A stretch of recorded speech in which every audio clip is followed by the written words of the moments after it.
It's good to see you. The See, fourth quarter down the stretch. I mean, you guys made a run, get at it, but just in the last 2 minutes couldn't make the plays that seemed to get over the hump.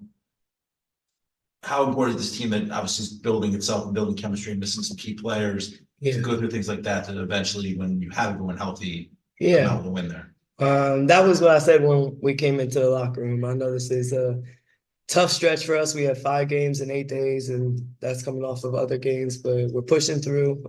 We're the grade 8 right now. We're trying to just kind of hold down the fort until we can get all of our players back. But these are the games that are going to prepare us at the end of the season. The experiences that we have in these games, being able to be in those positions where we do need to execute. There's a lot of pressure. The crowd is there. We're going to continue to get better.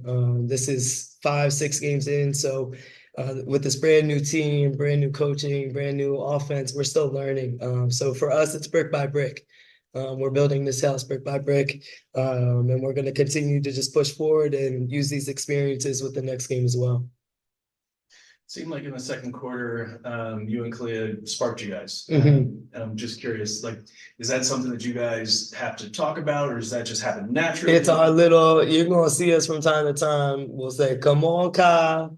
Come on, Tosh. And that's just us two knowing that we're the head of the snake and the energy comes from us. Kai is typically on the offensive end. I'm typically on the defensive end, but obviously both of us are, we play both ends of the floor. So having each other, that's a blessing. Really happy to be playing alongside Kai again.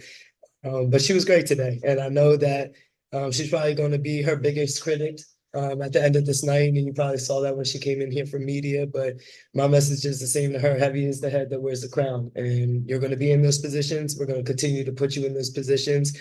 And you're gonna win us games some nights. And then some nights we're going to have tough stints like we did tonight. But nonetheless, that is the crown. Tosh, you like playing here, it seems, over the last couple of years. I love this shit. I love playing here. I don't know if it's from being from Philly, the similar fans. I love the hostile environment. I love the big lights. I love New York City and everything that it has to offer. I love really playing in this arena. So, but tonight we needed a spark. And in that second quarter, I tried to let it be me on both ends of the floor. But every night when I step out on the court, I just want to be the best version of myself for this team. And I didn't have a good night last night in Connecticut. I didn't take care of the ball. I don't like my turnovers for tonight either, but it's just me. I'm going to continue to get better. But every single night, I'm going to bust my ass on that floor, and I'm going to leave everything on it.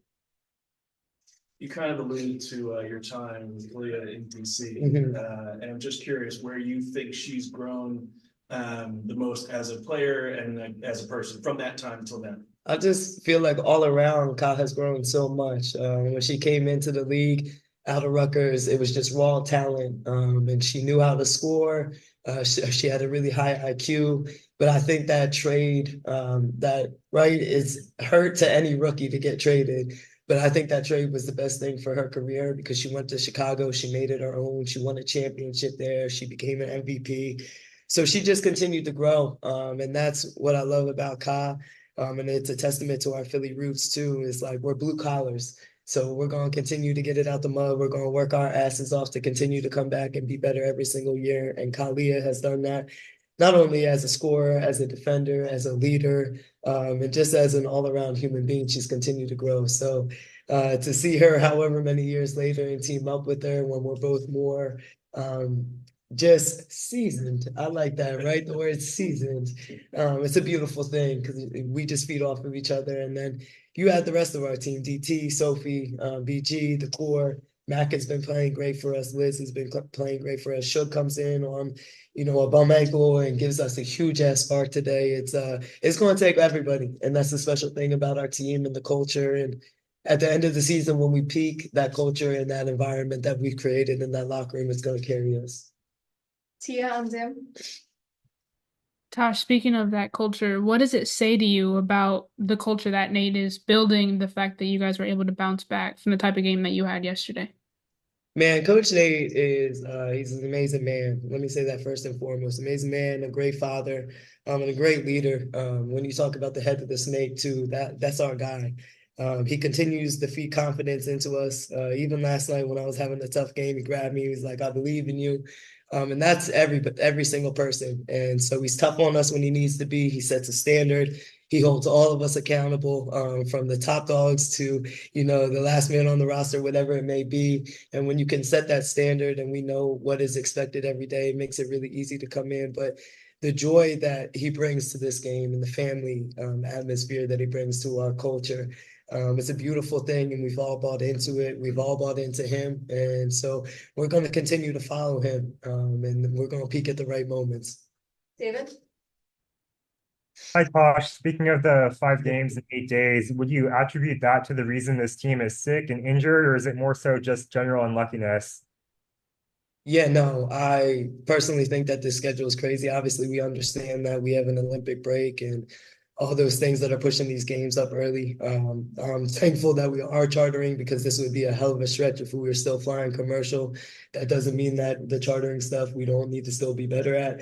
But nonetheless, the W's got to figure something out, whether that's expanding or extending the schedule or whatever, because this is how players get injured. 5 games in 8 days, we're barely sleeping, we're getting sick, and that's not an excuse. We're going to continue to show up every night and give our best foot forward, but we need some help from our league with spacing these games out. It's absolutely ridiculous.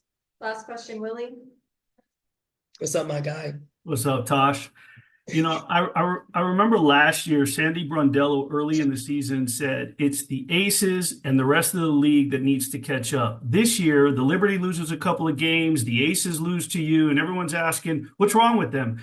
Is everyone missing the point that the league has caught up? Can you talk to the parity this year and how good the league is?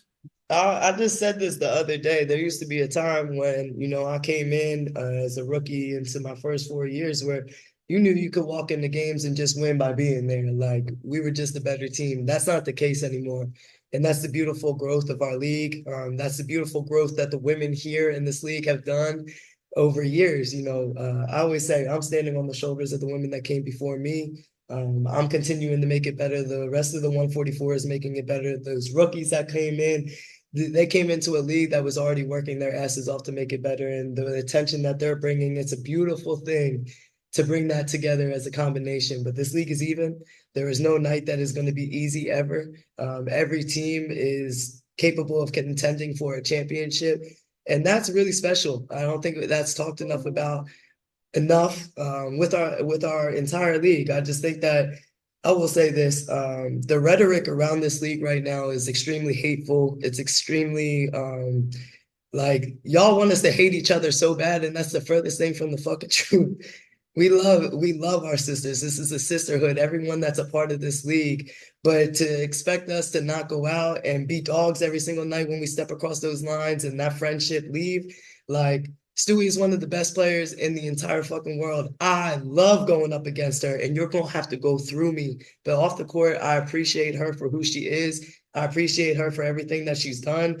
And y'all don't talk enough about how she's been fighting for these charter flights for the last 3 years for us. So it's just everyone has a job in this league, every 144 of us. And our goal is to leave this thing better than what we found it. And that is our goal. So I'm hoping that the rhetoric with our new fans, this is all love. This is love. This is grit. This is an amazing league that has a lot of beautiful ass women of all different shapes, colors, religions, sizes, sexual preferences, orientation, all those things. So let it be fucking great. We don't need to hate each other. We can go at each other on the court, but off the court, all that rhetoric that y'all talking about, that's some bullshit. And until you hear one of us say it, shut up or invest. Shut up and watch. We love it. Come here. We enjoy that you're here.